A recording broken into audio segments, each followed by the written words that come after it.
Welcome, everyone, to the SI Media Podcast. I'm your host, Jimmy Traina. Thanks so much for giving the pod a listen. We have Kevin Clark from The Ringer on the podcast today. I've been a big fan of Kevin's for a long time, so happy to have him on for the first time. Before we get to him, and if you missed any recent episodes of the SI Media Podcast, we've had some really good ones over the last month. We have Aaron Andrews and Kyle Brandt together last week for a little roundtable. Got tremendous feedback on that. People seem to really enjoy it, so check that one out. If you're a WWE fan, Roman Reigns was on the podcast recently, Andrew Siciliano from the NFL Network, and Troy Aikman, of course, from Fox Sports. So if you missed any of those, go into the archives, give them a listen, and please subscribe to the SI Media Podcast. All right, Super Bowl talk, media talk, and NFL talk right now with Kevin Clark from The Ringer. All right, joining me now from The Ringer, one of my favorite writers out there, does a great job covering the NFL, formerly of the Wall Street Journal, Kevin Clark. Kevin, how's it going? It's going great. It's going great. It's this week gets busier every year. Like 5 years ago, it was like no one did anything the day after the Super Bowl, the week after the Super Bowl, and now it's just like wall to wall football. So it's interesting how that's been changing over the past half decade. I have to say, I've said this for a long time now. Like for me, I feel like the NFL season ends with the conference title games. The Super Bowl is just such an event. It's not like a real Sunday football. And I have to say, Super Bowl Sunday and the Monday after, I get so depressed because I just know we have to wait so long for it again. And, you know, especially, listen, I can get into the NBA and the NBA playoffs, especially baseball, but the next 3-4 weeks, man, are so rough. I can't watch college basketball in any way, shape, or form. So, you know, if you get a good NBA game, I'll be there. But other than that, man, it's a rough few weeks coming up. But like you said, you know, the NFL still seems to generate news no matter what.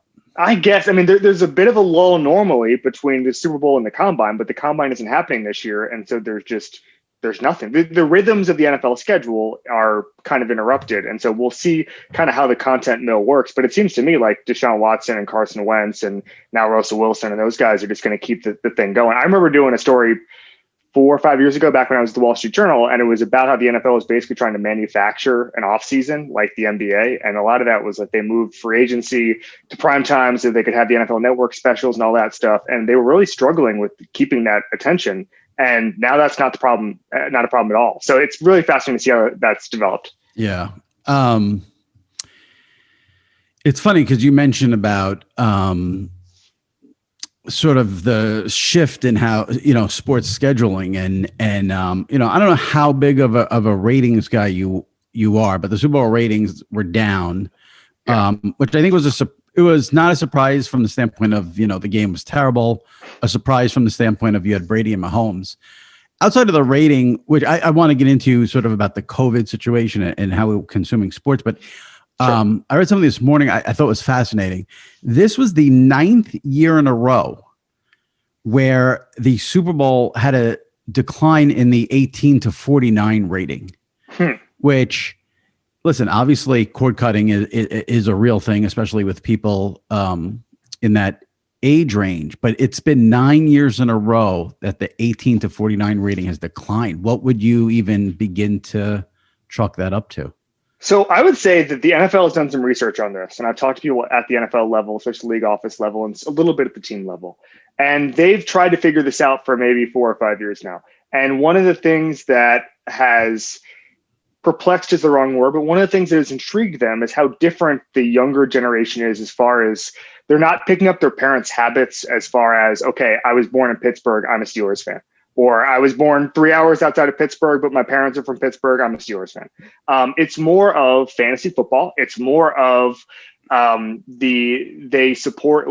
will travel with the player. If they love a player, whether that's Tom Brady or whether that's Derrick Henry or whomever, and they move, they will go with the player, and they'll become a Bucs fan, or they'll become wherever Derrick Henry goes in 5 years. And so I think that I don't know whether or not fantasy and all that stuff has an implication on the Super Bowl in general. But what I will say is that the NFL is extremely aware of how the younger generation views their sport, and it's just a little bit different. I think they're still grappling with that a little bit. And, I think that they've partnered and talked to a bunch of their sponsors, because a lot of their sponsors are trying to figure this out too. Pepsi's trying to figure out what's going on with 20-year-olds too. By the way, I would extend that to the coaching staff. They don't know how to reach 22-year-olds. Bill Belichick, Les Snead, and going back to the Jeff Fisher era of the Rams, they were always giving these guys tests because they didn't know how millennials or Gen Z learn. Like, it's a generation, and I include myself in this, that grew up on smartphones, had different attention spans and all that stuff. Right. And so I think you can't find any layer of sport right now, and maybe the business world, where they're not trying to figure out the young people. But to answer your question, in general, I would say, if I could point to one thing, it would be the NFL has known that there's changing consumer habits among the young people. And that's also just, there's just more to do. There's more channels to watch. There's more. You can just go play a PS5. I mean, there'll probably be championship games in other sports where I'm just like, all right, I'll play a little FIFA instead of this. So it's just a different generation. And that's okay. Yeah. And, it's so weird to ever sort of talk about a doom and gloom NFL audience situation when 96 million people. Yeah. I mean, it is pretty ridiculous that 96 million people watch. And it's like, well, what's the problem? I do think, I don't know how they were going to overcome that second half, which was completely unwatchable. But I do think if, the number is down from 102 last year to 96, I think it's more than just a bad second half there. I don't know if there's Tom Brady fatigue. Again, cord cutting is a real issue. So I don't know. I guess my question to you would be, can you just chalk up this year's lower rating just to the fact that it was a bad game? So I would, a huge part of it for me, I mean, I don't think any of my friends have asked about the game in the last 3 days. And that's how I use my barometers, my friends from Orlando, some of my friends who don't work in media, because I think they just saw it and it was kind of a dud, and then they moved on, and maybe they didn't watch the second half. So I would have a little bit of, I would say there's probably, for me, a little bit of attention needs to be paid to how every sports championship was down across the board. The Masters in November was just a rating stud. The NBA and NHL and World Series ratings were down across the board. I think they were basically halved in most cases. I think that people have been, and the NFL stuck to their schedule for the most part. They played that Wednesday game or whatever, but they played the Super Bowl on the day it was supposed to be played. But I do think there's a bit of an adjustment period because, again, the rhythms of all sports got screwed up this year.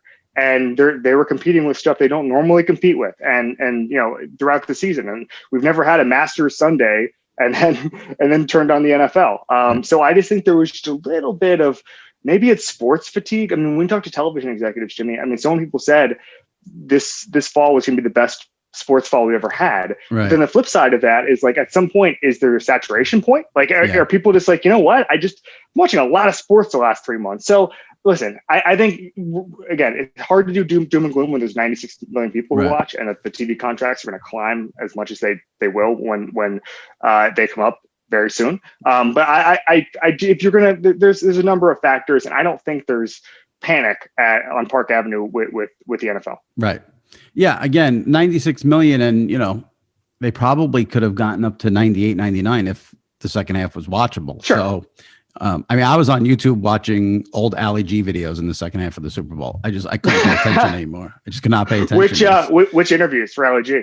Well, I mean, I always have to watch the Andy Rooney one is probably my favorite. Gore Vidal. I often repeat the one where he mistakes Gore Vidal for Vidal Sassoon. I think about that all the time. That's the greatest fear. That legitimately happening is every interviewer's greatest fear. When Andy Rooney keeps correcting his English and then finally throws him out, and Ali G says, "Are you throwing me out? This is racialist." Yeah. I will never not laugh at that line. So, and I also love the veterinarian and the veteran. That poor old man was just tortured by Sacha Baron Cohen, and at one point it almost became cruel, but it was so funny. Yeah, it's a fine line. I never try to sit here and list numbers because it's so boring on a podcast. But since we were talking about it, I'll just because I had this in my column today, I'll just quickly do this. So the Super Bowl, like we said, was down 9%. The college football title game was down 27%. World Series down 30%. NBA Finals 49%. Masters, which you mentioned, down 58%. And the Stanley Cup Finals were down 61%. it's a big question, and I don't know how anyone can even figure out the answer to it, but I'll be a bad host and ask it to you anyway. You know, let's say by September, COVID is not what it is now with most people vaccine. Maybe stadiums have, I don't know, 25, 30,000 in them. Sports gets back to some normalcy. Mm-hmm. When we get to that point, whenever it is, how do you think the pandemic will change sports viewing habits when the pandemic is over? And I mean, who knows when? I don't mean over literally where there's but I mean when we're sort of on the other end of this with the vaccines. It's a great question. I mean, I was actually thinking about this from a football standpoint the other day because I talked to Brett Veach, the Chiefs GM, and he was saying there's so many things we learned as a football organization over Zoom that we're going to keep. And one of them, Jimmy, was like they are going to keep. They used to have individual meetings with scouts and coaches and ownership for draft prospects, and then with Zoom they just put one prospect on with everybody. And then they had a more collaborative process and all that stuff. And so he's like, when life resumes, we're just going to have one meeting instead of 10 meetings. It's going to be great. And so I was thinking about that because, again, every level of sports is going to change because of things they learned over the last year. I would say the sports viewing habit part of it is the most unpredictable because it ties into what human behavior is going to be like after post-vaccine. I don't know the answer to that. I have no idea. And so I think the biggest thing is going to be probably on the production side where you're going to get, hey, we got really comfortable doing this remotely, or, hey, you know what, we can actually call these college hoops games from the studio here or whatever. I think that's going to be the biggest thing. And then how do viewers react to that? I think, will people want to be outside more in September, on September 20th or 15th, whatever week 2 is of the NFL season next year? I don't know. I mean, this just all comes down to how humanity changes after the vaccine. And that's a much bigger question that I'm prepared to stake out for right now. Yeah. And I have to say, one thing that surprised me, and it's a very small sample size, I'm going by a handful of friends and family members who I have talked to, in their 40s, kids, older parents, and I can't believe how many of them have said to me, this is not good for our business, but just, you realize that at the end of the day, like when all is said and done and you hit that pillow at night, like sports is really not that important in the grand scheme of your life. And, if, I don't know how that changes after a pandemic. Like during a pandemic, if you've lost your job, if you're working from home and you're doing homeschooling with your kids, you have parents you have to take care of. You're not going to make sure you're in front of the TV at 7:00 for a Knicks Pacers regular season game. It's just not going to, or, Thursday night NFL game. And I'm curious, like you said, there's no way to sort of figure out what's going to happen. But when the pandemic is on a calmer note, it's going to be interesting to see how that mindset changes, if it changes at all. Sure. So I'm going to push back on that a little bit because there have been times in this, in American sports history, for instance, a great example would be the World Series during World War I, where things were so serious and people just threw themselves into amusement, right? And so like the World Series expanded to 8 games in 1919. That was the fixed one. But the reason was because people were like, this war sucks. Give us something. And it ended up being a fixed World Series. Congratulations on baseball for delivering that. But I just think that there's another argument where it's like when this thing ends, people are going to want to go to a bar and watch the Knicks as much as possible, or they are going to want to watch, the college football playoff at a bar. Like, I think that it's going to tie into people just wanting to let their hair down a little bit. Like, sports is the only thing. Watching football is the only thing Americans do in mass still. Okay, every other part of society in America has been splintered off. Because of apps, because of smartphones, because of cable, and because people don't even have cable anymore. And when you I remember talking to an NFL executive a couple of years ago, and he said that 10, 15 years ago, they used to put the NFL ratings to show owners at these owners meetings, whatever. They used to put NFL ratings against other sports, right? So NBA ratings, MLB ratings, World Cup ratings, whatever it is. And they say, hey, we're beating these sports. And then the NFL got so much more popular than every other sport because everything else started to splinter off that they only started showing it against like the Oscars and the Big Bang Theory and the things that get 30 to 40 or 50 million people. Right. And they were no longer showing it against the World Series because that competition was over. And so I think that if there is a lack of enthusiasm for football, I think that would still be a drop in the bucket. And I still think that they have such a huge lead on everything else. But I also think that there's just a chance that people embrace it and people are like, oh man, I really, legalization of gambling is a big part of that, although that's probably going to favor niche sports a little bit more.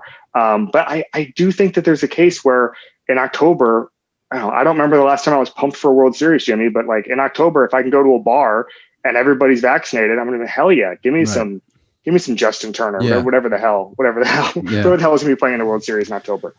Yeah, it's going to be. I'm fascinated to see what sports look like when we get on the other side of this thing, if we ever decide to get on the other side of this.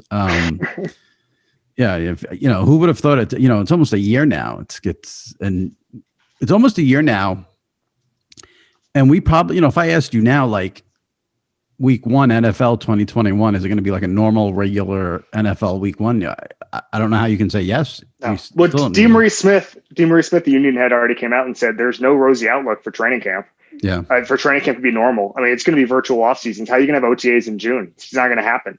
I remember not this time last year, maybe April of last year, when Bruce Arians was the first person to come out and said, we're going to have a quarantine quarterback, or we might have a quarantine quarterback, someone who sits in another city and he's available and he can fly down. Right. And I remember someone asking about that. I think it was Pierre or somebody.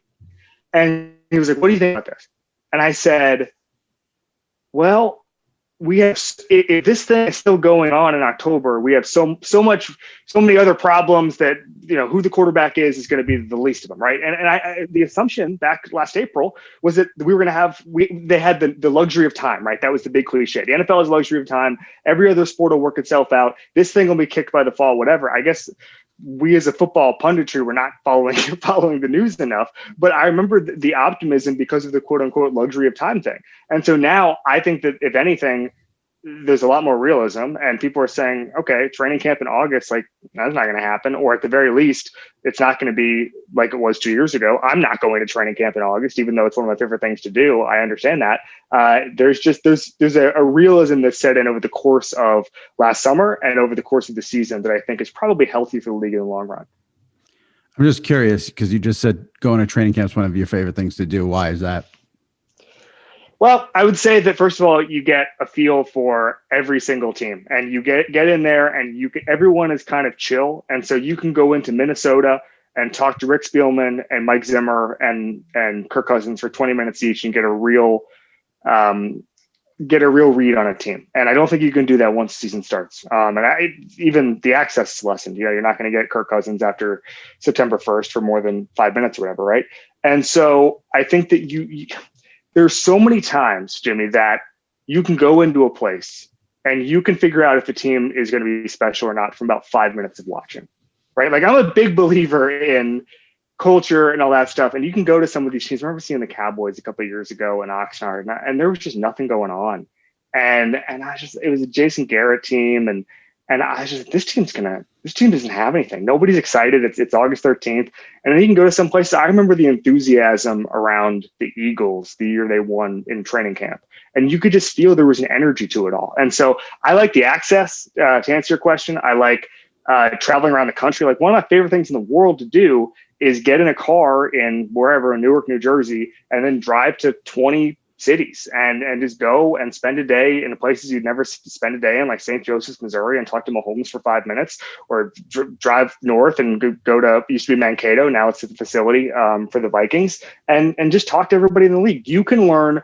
I am never smarter than coming off the plane after 3 weeks on the road after training camp, because that is where it is. And I almost feel we were talking about it because it's like a competitive advantage. The people who don't do it and who start their NFL coverage later, those people tend to be a little bit flat-footed. So I think that training camp is the cheat code for NFL coverage. It is so easy and fun, quite frankly.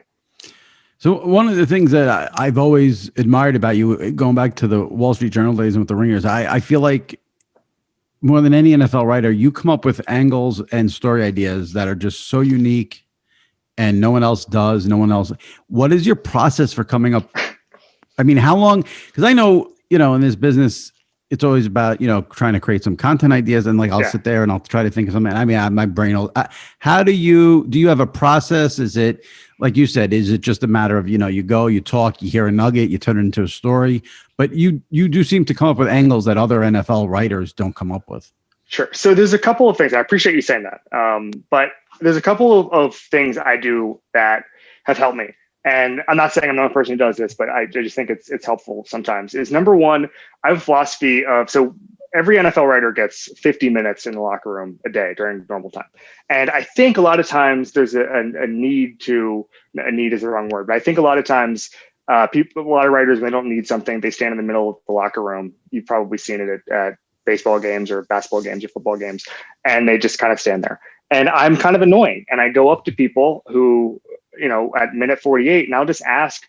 And one of the things I like to do is, I'll go up to a defensive end and say, hey, tell me about playing Tom Brady, or tell me about your Mahomes story, or whatever. And at the very least, you're going to get 45 seconds of like, oh yeah, one thing that no one talks about enough is he does this, right? You just put it in your notebook and then you move on. And then who knows, maybe after the AFC Championship game, you're going to go, oh, you know what? I had a really good conversation with this guy and he said this. I would say that I was helped by the fact that at the Wall Street Journal, the bar to get in the paper was really high. We had one story per day and we had world-class reporters everywhere, right? I was not one of those world-class reporters. And Sam Walker, our boss, then, he would sharpen the angles until they were ready. And so you kind of learn to pre-sharpen, if that makes sense. And the thing was always, okay, what next? And, I'll give you an example. So I remember when Game of Thrones was the biggest thing in the world. I remember, yeah. I was like, I want to do something, right? I want to do something on Game of Thrones. And if I had written NFL players like Game of Thrones, maybe it would have gotten in the paper, but 40 people would have read it and nobody would have cared. But I just kept sharpening and talking to people until I realized the actual story was that there are actual fights in the locker room because not everybody's on the same Game of Thrones episode. Right. And some guys are spoiling it for other guys. Some guys are doing earmuffs in the locker room. And so I went to 3 or 4 places. I went to Cleveland, I went to Washington, and just I was doing a bunch of other stuff too. But every time I saw a guy who liked Game of Thrones, I would go, hey, what's going on in the locker room right now? And like, oh, yesterday, this guy, he wasn't caught up. And so he started screaming at this guy because he had seen the Red Wedding the other day. Right. And it was hilarious. And so you learn to sharpen the angles because the bar was so high. And so the way to do that is just keep reporting until you figure out what the angle is. And then, going back to what we're talking about with the kind of nugget stuff is when I would get those conversations, I think probably the most read story I had at the Journal was the one where I reported that Andrew Luck complimented the guys who sack him. And that came off of phenomenal angles to come up with. Like, thank you. Phenomenal. But I've told the story before, but that came off of a minute 44 of 45-minute locker room session. I went up to this guy named Pernell McPhee, who's still there. He's taken some detours, but he's back. And I said, tell me about what happens when you sack a quarterback. Like, who stands out? And he said, well, there's 2. There's Phillip Rivers and there's Andrew Luck. And I said, okay, tell me about both. And he said, Phillip Rivers, because he talks so much trash over the course of a game, he just takes it so personally when he gets sacked. And he'll say, get off me. It just takes it really hard. And I thought that was very funny. And then he told me the Luck thing. And I was like, yes, thank you. And first of all, I'm not going to go to San Diego at that point and report a Phillip Rivers hates getting sacked story. And that's one of those things you put in your notebook, right? Never wrote it. Ended up just being told on a podcast 5 years later with you. But the Luck thing, I just went to 3 teams over the course of the next week. And I just went through the list. Ryan Kerrigan, a couple of the Philly guys had sacked him. And I was just, tell me about this. And they were saying, here's what it is. And, my old boss, Sam Walker, the best advice I've ever gotten in journalism was, he said, the lead quote in every story you ever write, the lead quote should be, I've never seen anything like this, because your story should be so new and so fresh that no one has ever even considered it, right? And so that is the bar at the Journal. And when you think like that, and I remember, I wasn't a good NFL writer until my 3rd year on the beat. So you're looking at 2014. And actually, good being a relative term, I don't think I'm that good anymore, or right now. But I think that there's I just think that when your brain is wired like that, you are your own harshest critic, and then you end up just over sharpening the angle, I guess you could say. Now, forgive me for not knowing this. I should have looked this up before I had you on. When you were at the Wall Street Journal, did you do a podcast for them at all? Or were you strictly a writer? I was strictly a writer. Okay, so I wrote once a week. Yeah. Yeah. So now over at The Ringer, which was bought by Spotify, obviously podcasts are enormous. Mm-hmm. Do you like doing them? Was that an easy transition for you? Because some writers, for instance, I always wrote, I'm not a writer by any stretch, but I produce a written piece of content for SI, and I like doing podcasts. Then then everything transitions to video. I hate doing video, but I do it. So I'm just curious, as someone who's obviously, you spoke about your craft very eloquently, then you go into podcasting. What's your take on, what was your, feelings about doing that? I love podcasting. And I liked it the first time I did it. I was bad when I first started doing it. And, I think that I grew over the course of the season, and by 2017, I was pretty comfortable doing it. I started in 2016 when I joined The Ringer. But I think that it is a reality of the industry now that I basically have 3 jobs. I do Slow News Day video, I do the Ringer NFL Show podcast, and then I write. And I view all 3 of those as completely different skill sets and completely different preparations. And I'm surprised at the people who consume one and don't know about the other 2, if that makes sense. Like there are people. I was shocked. I remember early on. I remember being shocked by the fact that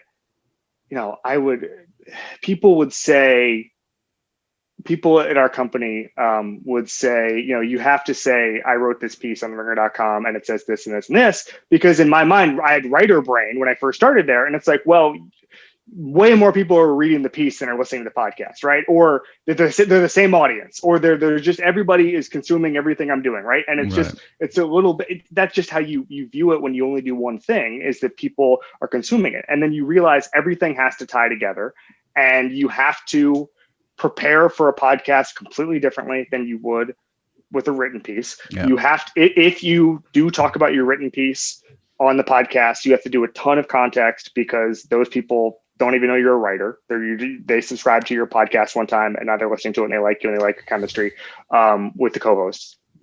And so the biggest thing to me was just learning how different podcasting was from everything else. Yeah. And that you couldn't, and it's different than going on TV, and it's different than doing a video.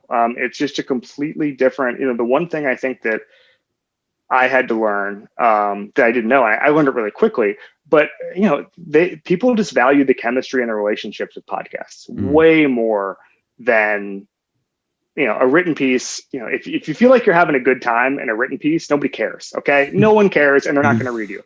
But if you're just having a good time in a podcast and you know enough to entertain and inform people, that's going to get you most of the way there. Right. And so I guess to answer your question, I love podcasting. It's been an interesting journey, and I really love doing it. And I love doing it, starting out with Robert Mays, now doing it with Nor Princiati and the Ringer NFL Show.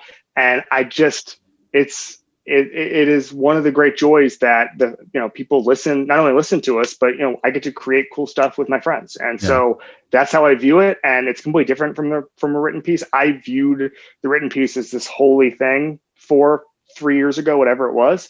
And now I realized everything is important, and I have to take them all seriously. Yeah. And then that leads into Slow News Day, which I want to ask you about, but to put a bow on sort of the writing, do you have an all-time favorite story of yours that you wrote that people listening could Google and check out? Sure. So I would say, so let's do the 2 outlets here, because at the Journal, I had the Andrew Luck thing, which probably changed my life a little bit, because that was kind of what I became known for. And then I kind of went to other cities, and then it was, players knew who I was, and then they wanted to talk to me about their thing. So that was a big thing for me. And then I would also say a couple weeks after that, I did the thing about how the Packers were obsessed with Settlers of Catan, which also became kind of a fairly well-read thing that also helped. And that kind of helped propel me a little bit. And I'm grateful every day that both those things happened, and that the players were cooperative with it. I would say that at the Ringer, it's much more in depth and it's much more football and it's much more rewarding. You know, at the Journal, you're topping out at 1,100 words, right? And so at the Ringer, you're topping out as long as you can go. The internet is infinite. So you can do 4,000, 5,000 words and have a sense of accomplishment that you wouldn't necessarily have at the Journal. Mm-hmm. And it's bigger and broader stuff. So to answer your question about a favorite story, I mean, like the George Kittle profile I wrote was really, really fun because that came together really quickly. I would say that a couple of the more like the bigger picture pieces on, I did a piece on the NFL getting much younger a couple of years ago that basically just talked about all the incoming problems with the rookie contracts and all that stuff. Mm-hmm. I think I was probably first on. I would say the George Kittle thing, you would start there. And then a couple other big meaty football pieces. But the thing that I've liked is just being able to, at the Ringer, is to kind of flex whatever muscle I want to flex. And okay, I want to write a profile of this guy, or I want to write this big trend piece, or whatever it is, and you're able to do it. And so it's just a little bit it's a little bit different, but I really like it. And I would also say that the piece I've done with Aaron Rodgers, I did one last year about his television, just his guide to television. The year before, we did a make him a commissioner for a day thing, where we sit down for 20 minutes and he's just so good. And everybody sees that now in Pat McAfee. But if you get 20 minutes with Aaron Rodgers, you're not going to waste a word. Like I remember sitting in a press box in Carolina, and it was 3 days after I talked to him. And I remember calling my editor, Ryan O'Hanlon, and I was like, dude, I'm just going to transcribe this. And we're putting every word into the piece because every word was good. The entire 20 minutes was good. And so when you connect with a player like that and he has something to say, that's when actual magic happens. That is when, as Bruce Springsteen says, that's when 2 + 2 = 5. For a guy who likes to talk about how much he hates the media, he does a lot of media, Aaron Rodgers. It's kind of funny to me. It is really funny, but it's okay. It's okay. It's fine. I would argue though that he might do a lot of media because he wants to shape the media. I remember. But he hates the media, and then he just casually drops in that he got engaged. Like, of course, then the media is going to run with that. But I do like that he. I think he records all his interviews so he can prove he's, not being misquoted or something like that. Yeah, he said that on Le Batard a couple years ago, I think. Yeah. I thought that was smart. Again, Dan Le Batard, he hates the media. He's on Dan Le Batard. He's on Pat McAfee. He's talking to Kevin Clark all the time. It's interesting. Slow news day. I mentioned it earlier. I think at least in this business, it's very hard to come up with something unique. You did that with Slow News Day. It's definitely something you don't see on other websites. I think the concept is really great. I assume you came up with that idea? No. I mean, kind of. Okay, so the story is basically it's nice of you to not take full credit. I give you no. So Jason Gallagher and Bill Simmons and a few other people helped shape the idea. So basically what happened was Jason Gallagher and I had this idea for a video show where we would Jason Gallagher is my producer, who actually just left a couple days ago, but we had this idea where I would read the newspaper and talk about football, and maybe it was a diner gimmick or something like that. And then we put it on video and we just played around with it a little bit. And Simmons ended up watching it a couple days afterwards. This was week 2 of the 2017 season. And for whatever reason, it just struck a chord with him. So we met a couple days after that, and he had some ideas. He named it, and he was just like, "Let's really get this going." And so that was when. So the first season, we filmed it on a rooftop that we weren't allowed to be on, and it was just me and Gallagher and a couple other guys, Richie Bozick, Jackson Stefan, who are still on the crew, and it was just really fun. We did it with Ringer people, so it was just a lot of Shea Serrano, Julia Littman, people who were on the lot. And it was really fun. It was a really good test case. And then after that Super Bowl, we got Case Keenum on. And that was the change for everything, because that was when we realized the NFL players would want to come on, especially if they're promoting a book or whatever. And we could get them to say funny things. And, Case Keenum saying, "I love Peaky Blinders" was got as much internet attention as Case Keenum saying, I want a new contract, right? And so once we realized that happened, we just started to build off of that. And the Super Bowl last year was the one where we got some bigger guests. We got, with Lamar Jackson this year. We've had Russell Wilson on. We've had really kind of pretty much everybody at this point, except Mahomes. And my producer, Jason Gallagher, asked Obama, who gave us a polite no. But it's just been really fun because I think that those guys, like the best compliment I got at the end of the Super Bowl last year was from a TV guy who sent me a note who said that we showcase personalities better than any television network. Right. And I think that's when you're just dealing with slow news day. Okay. That's what we're trying to accomplish. I'm not trying to do that when I'm writing. And this is what we're talking about when we're talking about their different jobs, right? Yep. I'm not trying to get anybody's personality across on a podcast. When we have Chase Daniel on or Carson Palmer or Melvin Gordon, like we did last week, I want it to be fun, but I also want Carson Palmer to break down Bruce Arians' offense. Mm-hmm. But if Carson Palmer was on Slow News Day and was just talking about Bruce Arians running go routes, I'd be like, buddy, you got any television recommendations? So it's just a completely different thing what we're trying to accomplish. But to answer your question, it is not. It was literally a true collaborative effort. I just happened to be at the right place at the right time, and I've had some creative input over the course of it. But I've been extremely lucky to work with people like Bill Simmons, and Jason Gallagher, and Sean Fennessy, and Mallory Rubin, and all that stuff. Mallory's an old friend from the SI days. I'm a big Mallory. I heard yesterday that you were at her wedding. I was at her wedding in Duck, North Carolina. Yeah, that's it was great. Beautiful. Yeah, she was at my wedding. I guess I didn't invite. I should have invited you as well. Just get the whole gang back together. It was a great wedding, and I love Mallory. Give me so in all the Slow News days you've done, give me a time where an athlete said something where you were like taken aback. And I don't mean it in a negative. It could either be something funny, something surprising, something you wouldn't expect them to say. But what was an oh shit moment for you when someone said something on Slow News Day? So I would say that. So we had Phil Simms on last year, and there was a moment with Phil where it clicked for him that this was funny.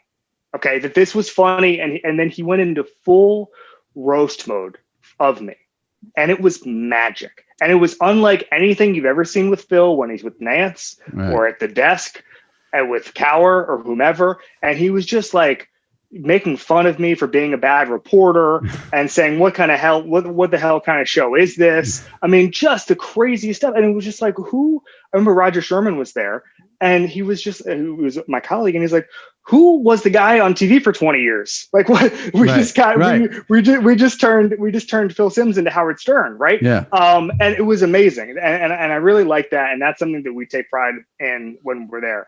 I would say an athlete. I'll tell you one that I really liked, and it showed you what kind of show we're trying to do. I remember Larry Fitzgerald was on, and we were at the Minnesota Mall of America, and I said to him, you grew up in Minnesota. Do you have any memories of this mall? And he was like, well, yeah, I used to make out in the movie theater. And he's describing the make out, and it was just yes, this great. Is it. This is perfect. So it's just stuff like that where guys, we want guys to feel really comfortable. And all of a sudden they're talking about make out sessions in a movie theater at the Mall of America. Right. We have not had any crazy, bombshells or anything like that on the show. I'm trying to think, I remember Lamar Jackson saying this, and I think it probably, it got attention at the time, but I don't think we thought about it enough during the season, where I said, what is it going to be like? We talked to him in June. And I said, what is it going to be like when there's no crowds? And he said, the season is going to be an intense practice. And and there was a raw honesty. And that was probably true for a lot of guys. You hear, there's a lot of people who are just this is not anything that we're used to. And so it's been really cool to get that sort of candor. If you had, I know you mentioned Obama, but is there anyone you've been trying to get of a lesser stature that won't come on, that frustrates you? Because I know that won't come on. Or just say, no. You thought I have guys, I thought twice I was going to have John Krasinski on this podcast. Both times at the last minute it fell through, and I still have nightmares about that. So I've gotten Mahomes for print interviews, not for Slow News Day. Mm-hmm. He's probably number one. I would say number one would be Eddie Vedder. And then I would say number 2. So if it's not football, it would be either Eddie Vedder or Jason Isbell, right? And I'm not even sure if either of them like football enough to where it'd be an entertaining show, right? Like I went on Zach Lowe's podcast a couple months ago, and at the end of it, we were joking around, and he was just like, "I wish I liked football enough to just give you 2 sound bites, and then we can get on to the other stuff on Slow News Day, right?" And who knows? Maybe we can get Zach Lowe on one day, and we can figure out the football part of it. But Mahomes would be number 1 because I think that having spent some time with Mahomes in one-on-one settings, he has an incredible personality, and he's really funny, and he's really thoughtful, and he would be one of the best guests ever. Right. And so this year we were able to get, because of Zoom, some folks that I always wanted on. Chris Collinsworth is one of them. Adam Schefter is one of them.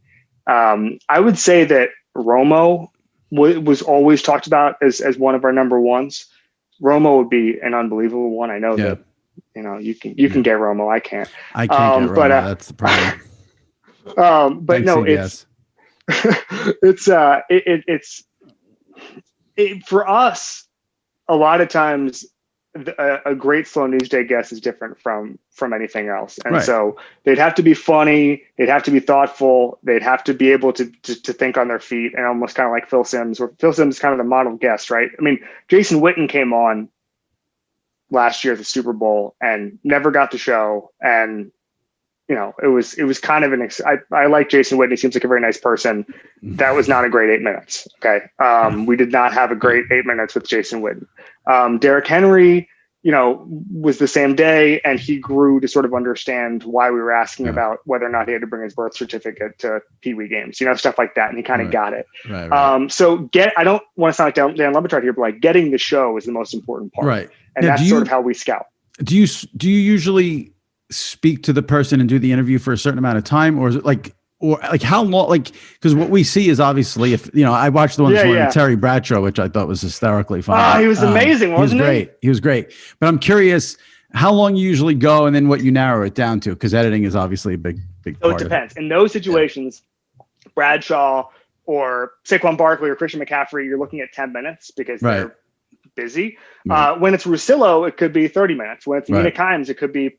I think Mina and I have gone for 45 minutes and then gotten yelled at by the crew afterwards, especially when we're in person and it's not, you can't even see, you don't have to worry about cell phone battery or whatever. Right. Lamar was something like 20. And so I would say that a lot of times we can get it down to about 10 minutes, and there's conversations or whatever that we're just not allowed. Like Russillo and I did probably 5 minutes on the NBA on this week's show, and none of it made it because we just didn't have time for it. So the key is to just get these guys, especially when it's athletes, get these guys in position where they only have to do 3, 4, 5 minutes of good stuff. Christian McCaffrey was really good for 13 minutes, or whatever we got him for, but he was really, really good for 4 minutes. And talking about the guy who yelled Heisman at him, or talking about Dustin Poirier because he's a big UFC fan.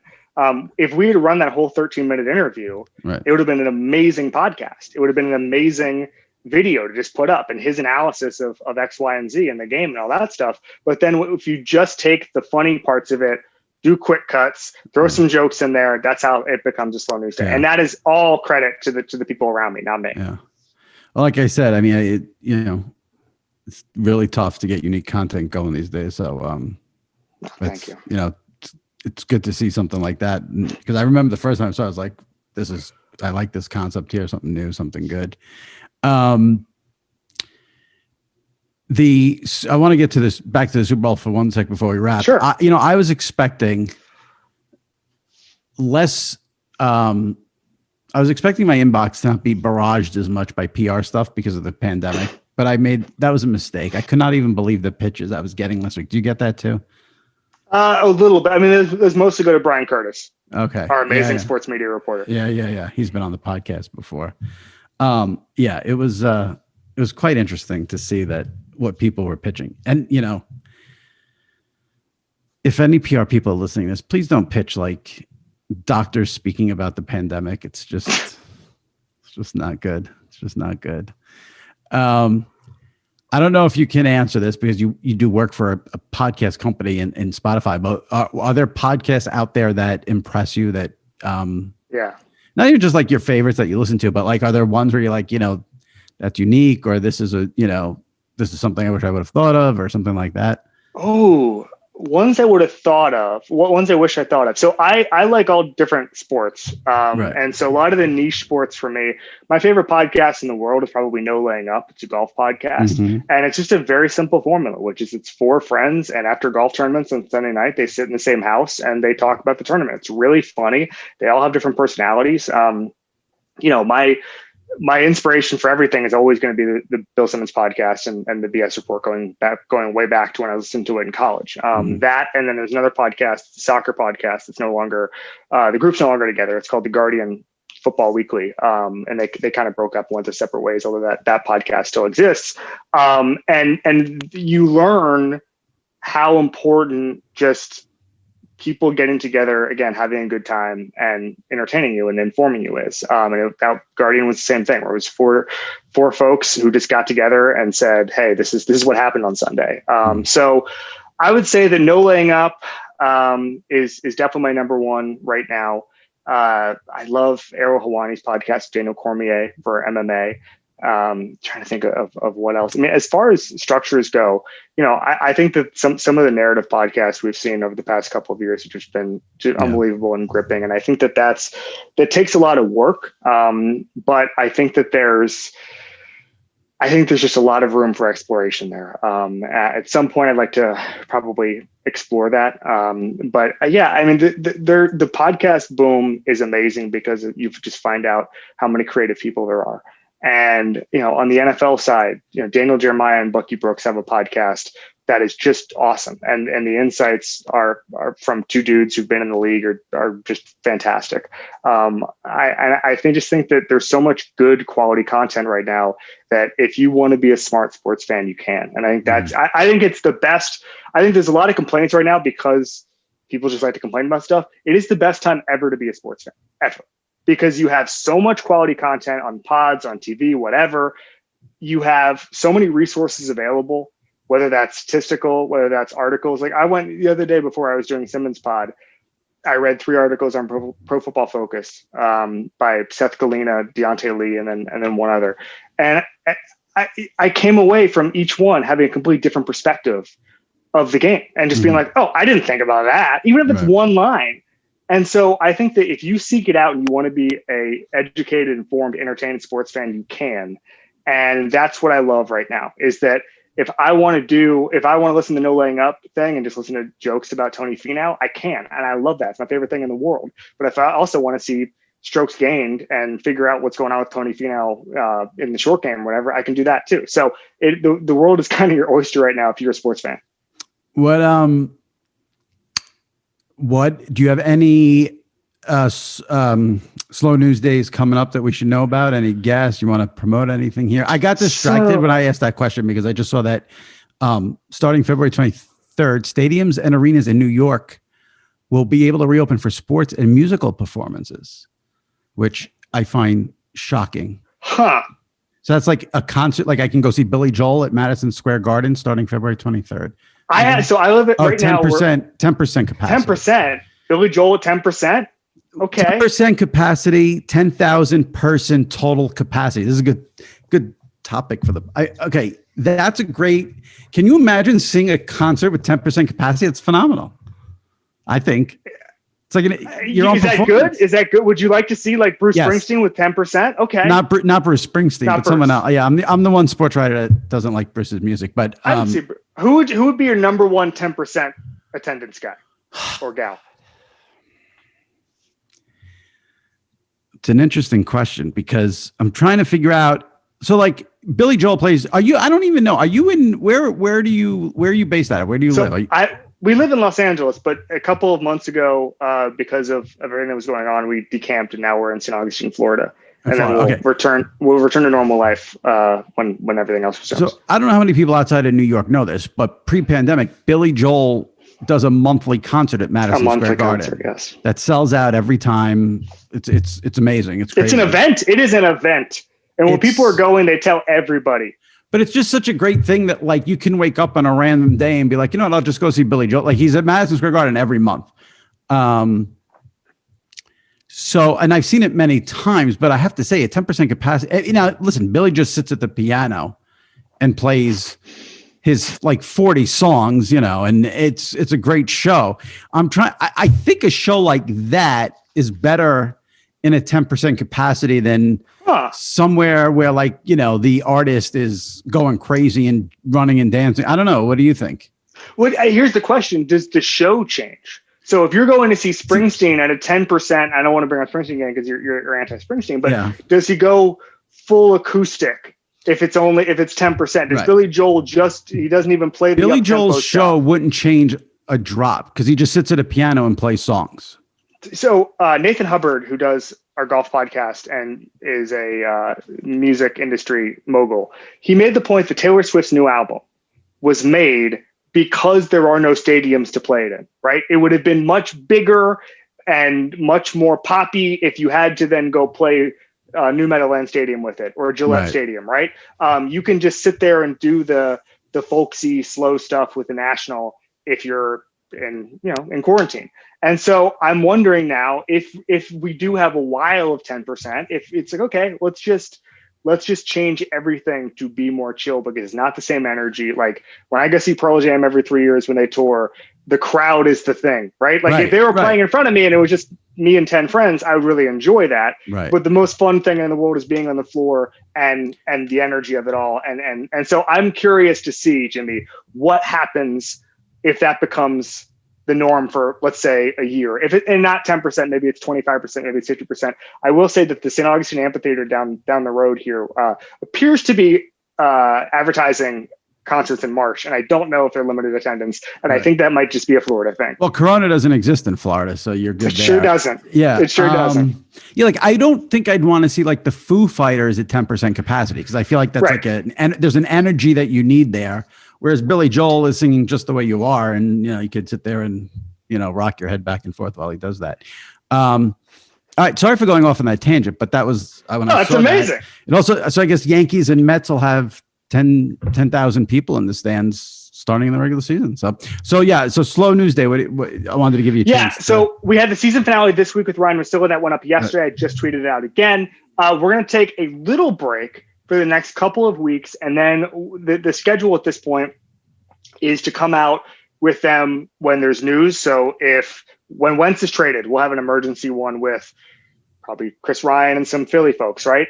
When Deshaun Watson is traded, I think the last year we had when Mahomes signed his extension, we had Nick Wright and Mina Kimes on within 30 minutes. So there's the template for the emergency slow news day that will be trotted out. And then once draft season starts going, we'll be back with our full slate and all that stuff. So we're going to take a couple week break. The podcast, Ringer NFL Show, will continue throughout the off season. That starts this week. And then the writing stuff is kind of ever present. So it'll be cool. And I'll probably get to dip my toes a little bit in some non-football stuff. I wrote a couple articles about golf and soccer last year. And the off season is for that kind of thing. So it'll be cool. Check out this week's Slow News Day and then hang on for more. Yeah, I like how you tied this. The podcast started with me saying this is a depressing time here for the next couple of weeks in terms of sports. And you just said your show's on hiatus for a couple of weeks. So I feel like I was validated. So I think. Should we come back just to bring some joy, Jimmy? I mean, people demand it. No, I'm kidding. People demand 4-minute interviews with Ryan Russillo. I think. Listen, you get 4 minutes with Ryan Russillo at any time, people will watch it. I think we all know that. So. Yeah, no, it's he's the best. There's a Mount Rushmore of Slow News Day guests, and he's on it. I appreciate you coming on, and like I said, I'm a big fan of the column and stuff like that. Slow News Day is, like I said, it's always enjoyable. So, thanks for giving me some time. I appreciate you saying that. It's all. 99.9% of it is the people around me. But I'm happy to hop on and talk about it with you. Excellent. I enjoyed it. Thanks so much for coming on. All right, my thanks to Kevin Clark from The Ringer. Really enjoyed speaking to him. Wanted to have him on for a while. Glad he was able to do it. If you've missed any recent episodes of the SI Media Podcast, dip into the archives and check them out. Kyle Brandt and Aaron Andrews together last week for a roundtable. Very fun episode. Great feedback on it. So if you missed it, give that one a listen. Roman Reigns from the WWE on recently, as well as Andrew Siciliano, who hosts the very popular Red Zone channel. Troy Aikman as well on the podcast recently. Give those a listen, subscribe, rate, and review. All right, that wraps it up for this week's episode of the SI Media Podcast. We'll see you next week. Stay safe and take care.